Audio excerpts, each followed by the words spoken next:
Hi guys, in this video I'll show you how to redeem codes on pocketfm.com. Now first of all, head to the website pocketfm.com, and once you are at this website, make sure that you log in with your account with your Gmail or your Apple account.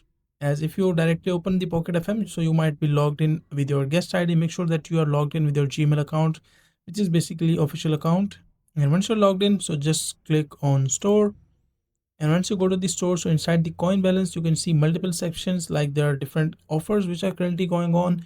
And this is basically, as you can see, 80% off and no ads for 1 day.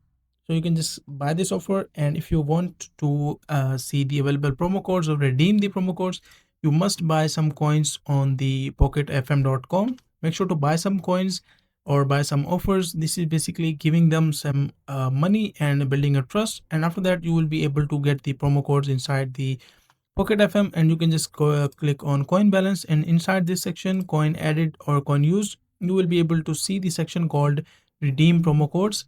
So you can just open this one and paste your promo codes, and they will be converted into the coins. So these are some simple methods of how you can get or redeem the coupon codes, or you can say the promo codes, on the pocketfm.com.